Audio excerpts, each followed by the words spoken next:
After a promotion, I offered to help my parents renovate their old house. At dinner, my father said, "Don't think having money suddenly makes you better than us." I didn't respond. Instead of the planned renovation transfer, I bought myself a new car. When my mother called about the funds, I said, "I decided not to be better than you and spent the money on myself, like you always did." She shouted, "But you promised! The roof's leaking!" "Buy a tarp," I suggested, hanging up. Now they live in a house with a perpetually leaking roof and watch me drive by in my new car. Sometimes people need to see the consequences of their thoughtless words. I gotta tell you, there's nothing quite like that feeling when you finally make it, you know? After busting my butt for years at this marketing firm in Chicago, I finally landed that big promotion, senior brand manager with a sweet corner office and a salary bump that had me doing a little happy dance in the elevator. No cap, first person. I called my mom. Not because we're super close or anything, but because growing up in that tiny house in the suburbs of Detroit, all I ever heard was how I needed to make something of myself. The house I grew up in was, well, let's just say it had seen better days. The roof had been leaking for years, the kitchen was straight out of 1987, and don't even get me started on that basement that flooded every time it rained more than a drizzle. So when I got this promotion, I thought, you know what? I'm gonna be the bigger person here. My parents weren't perfect, but they kept a roof over my head, leaky as it was, and I figured this was my chance to actually do something nice for them.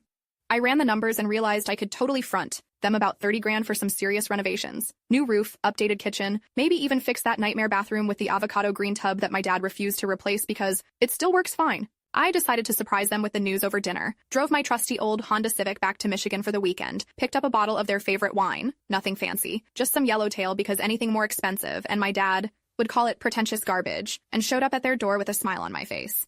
Dinner was the usual affair. Mom's meatloaf that's somehow both dry and greasy at the same time, boxed mashed potatoes and canned green beans. Classic. Midwest cuisine, am I right? My dad cracked open a Bud Light and started in on his usual topics. How the neighbors were letting their yard go, how his fantasy football league was rigged, and of course, how kids these days don't understand the value of hard work. I waited until we were having coffee and the store-bought pie Mom always pretends she made herself before I brought it up. "So, I've got some good news," I said, trying to keep the excitement in my voice. "I got that promotion I was telling you about." Mom smiled, but it was my dad's reaction I was watching. He nodded slowly, like he was expecting it, but wasn't about to show too much enthusiasm. "That's great, honey," Mom said. "We always knew you were smart." "Thanks," I replied, taking a deep breath. "And the best part is, I'm finally in a position where I can help you guys out. I've set aside some money to help you renovate the house. New roof, kitchen remodel, maybe even tackle that basement." That's when my dad cut me off. He put down his beer can with a little too much force.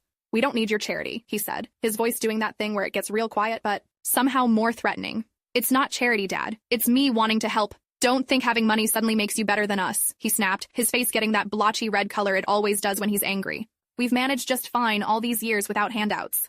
The room went silent. Mom looked down at her half-eaten slice of pie. I felt my face burning, that familiar knot forming in my stomach that I always got when Dad would shut me down. Didn't argue. What was the point? Instead, I smiled tightly and changed the subject to something safe, asked about their neighbor's new dog or something. But inside, I was seething. Updated. "Y'all won't believe how fast my mood shifted after Dad's comment." Driving home that night, gripped tight on my steering wheel, I kept replaying his words. Anyone else have parents who can crush your good intentions with just one sentence? What would you have done? Walked away or tried to convince them the help wasn't charity? The worst part was knowing that roof really needed fixing before winter hit. The next morning, instead of heading to the bank to set up that transfer for my parents' renovations, I found myself pulling into a Tesla dealership. Not even kidding. It was like my body was on autopilot. I'd always wanted one, but kept telling myself it was too extravagant, that I should be responsible with my money. But you know what? My dad's words kept echoing in my head. "Don't think having money makes you better than us." Fine. If that's how he wanted to play it, I'd spend the money on myself instead. 3 hours later, I was driving off the lot in a brand new Model 3, midnight silver metallic with a premium interior package. The salesman couldn't believe I was paying such a huge down payment, but that renovation money was burning a hole in my pocket. "Treat yourself," the sales guy said as he handed me the keys. "You earned it." And you know what? He was right. I had earned it. Years of staying late at the office, working weekends, skipping vacations to meet deadlines. Meanwhile, my dad had been at the same factory job for 30 years, complaining the whole time but never doing anything to change his situation. It was about 2 weeks later when my mom called. I was sitting in my new car in the parking garage at work, just enjoying that new car smell and the feel of the leather steering wheel under my fingers. "Honey," she started, and I could tell from her voice that she was using her asking for a favor tone. "We were wondering about that renovation money you mentioned. Your father and I talked it over, and we think it would be a big help after all." I nearly laughed out loud. "Oh, that? I decided not to be better than you guys and spent the money on myself like you always did."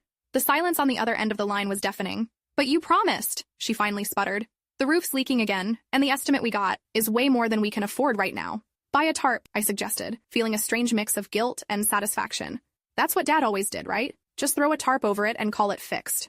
You can't be serious, she said, her voice rising. After everything we've done for you, everything you've done. Like what, Mom? Tell me I wasn't good enough my whole life? Make me feel bad about every achievement? Have Dad shut down any success I ever had because it made him feel insecure? I hadn't meant to say all that. It just came pouring out, years of frustration bubbling to the surface. That's not fair, she said quietly. No, what's not fair is offering to help someone and having them throw it back in your face. Dad made his choice. Now you both get to live with it. I hung up before she could respond. My hands were shaking as I put the phone down. Part of me wanted to call her back and apologize, to tell her I'd help them anyway. But another part, a stronger part, was tired of being the family doormat. That weekend, I drove my shiny new Tesla back to my parents' house. Not to visit, just to drive by, real slow, windows down, music playing. Petty? Absolutely. Satisfying? You bet your sweet bippy it was. I could see my dad out front, up on a ladder, trying to patch the roof himself with what looked like garbage bags and duct tape. He nearly fell off when he saw me cruising by. The look on his face was worth every penny of that down payment. Updated. Okay, real talk. Is it weird that seeing my dad struggle with that DIY roof patch job gave me such mixed feelings? On one hand, totally satisfying to watch Mr. We don't need help realize maybe he did. On the other hand, that's still my dad up there risking a broken hip at 67. Anyone else torn between teaching your parents a lesson and still worrying about them? And why is it so hard for some parents to just accept help without making it weird? The next few months were a strange dance of guilt and vindication. Fall turned to winter, and Michigan winters don't play around. Every time it rained or snowed, I'd think about that leaky roof and wonder how bad it was getting. My mom started sending me pictures of buckets placed strategically around their living room, catching drips. She never asked for money again directly, just made sure I knew exactly how bad things were getting. My sister, who still lived in town, told me they'd had to move out of their bedroom because the ceiling had started to sag dangerously. They were sleeping in the living room now, the only room that stayed relatively dry.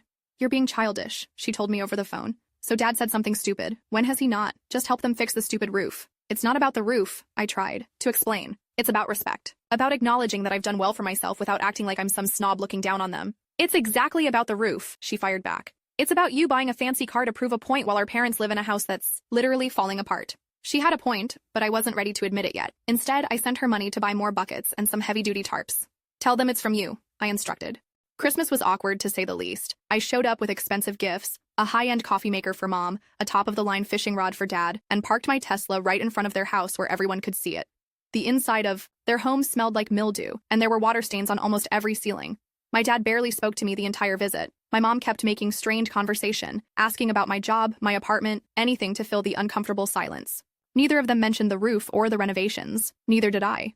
It wasn't until I was leaving that my dad finally said something. He walked me to my car, hands shoved deep in the pockets of his worn jeans. Nice car, he muttered, not making eye contact. Thanks, I replied, running my hand along the sleek hood. It's got heated seats. He nodded slowly, then cleared his throat. Your mother and we're proud of you, you know. Always have been. I stared at him, wondering if I'd heard right. In 30 years, I couldn't remember him ever saying he was proud of me. You didn't act like it, I said finally. When I offered to help with the house, you made me feel like garbage for even suggesting it. He sighed, looking older than I'd ever seen him. I've worked my whole life to provide for this family, never took a handout from anyone, and then my kid comes home offering to fix everything I couldn't. It felt like you failed? I finished for him. He nodded, just barely. Dad, offering to help doesn't mean you failed. It means I succeeded. Isn't that what you wanted for me? To do better than you did? He didn't answer right away, just stared at my car with an unreadable expression. Maybe I did, he said finally. But it's hard to face that your kid doesn't need you anymore. I didn't say I didn't need you, I replied. I just wanted to give something back. We stood there in silence for a while, the winter air biting at our faces. Finally, he spoke again. That offer still on the table? For the roof and all? I should have said yes right away, should have been the bigger person. Instead, I said, I spent that money on the car, Dad. It's gone. His face fell, but he nodded like he'd been expecting that answer. I understand. Guess we made our bet, huh? As I drove away, I watched him in my rearview mirror, standing there in the driveway, looking small and defeated. And for the first time, my fancy car didn't feel so satisfying. That night, I called my financial advisor. Turned out I could take out a home equity loan on my condo. Interest rates weren't great, but I could manage the payments with my new salary. By the new year, I had the funds ready. I didn't tell my parents. Instead, I contacted a contractor directly, one my coworker had used and trusted, paid them in advance to do the roof, the kitchen, and fix that basement once and for all, told them to call my parents and say they had a cancellation and could offer them a special rate. All they needed to pay was a symbolic $500 deposit to hold their spot. My mom called me, bursting with excitement about their lucky break. I played dumb, told her that was fantastic news, what a coincidence. The work started in February. By April, the house had a brand new roof, a kitchen that finally looked like it belonged in this century, and a basement that would stay dry even during the spring thaws. I drove up to see the finished result, this time parking my Tesla in their driveway without any shame. My dad was out front, admiring the new exterior paint job that the contractor had thrown in as a bonus. "Well," I asked, coming to stand beside him, "what do you think?" "It's not bad," he admitted, which from him was practically a rave review. "Can't believe we got such a good deal." "Sometimes you get lucky," I shrugged. He looked at me then, really looked at me, with an expression I couldn't quite read. "They did throw in an awful lot of extras for that $500 deposit." "Must be a really generous company," I said innocently. "Uh-huh," he nodded slowly. "And I guess it's just a coincidence that the kitchen cabinets they installed are exactly the ones your mother's been drooling over in those magazines for years." I tried to keep a straight face but couldn't quite manage it. "Total coincidence." He shook his head, but there was the ghost of a smile playing around his lips. "You're as stubborn as I am, you know that?" "Wonder where I got it from," I shot back. We stood there for a moment looking at the house, neither of us quite ready to say what needed saying. Finally, my dad cleared his throat. "Thank you," he said quietly, the words clearly not coming easy to him. "For the house? And for teaching an old dog a new trick." "Which trick is that?" I asked. "That sometimes," he sighed. "Sometimes it's okay to accept help, especially from your kid who's doing all right for herself." I grinned. "Does this mean you'll stop making fun of my fancy coffee?" "Don't push it," he grumbled, but this time there was definitely a smile there. As we walked inside to show me all the renovations I'd already paid for, I realized something important. Sometimes people do need to see the consequences of their thoughtless words. But sometimes they also need a second chance to make things right. Updated. It's been 6 months since the renovations, and my relationship with my parents has totally transformed. Dad actually asks about my job now instead of dismissing it, and Mom showed off their fancy new kitchen to all her friends. Anyone else noticed how admitting when you're both being stubborn can actually bring you closer? And is it just me, or is helping your parents without expecting a thank you sometimes the most satisfying revenge of all? What's your take? Was I still petty for not just telling them I paid for everything? So that's how my parents learned not to reject help, the hard way, with a leaky roof, a Tesla-shaped wake-up call, and eventually, a renovation they think was a miracle bargain. Sometimes the most important lessons come with a hefty price tag, and sometimes family relationships are worth every penny of that investment.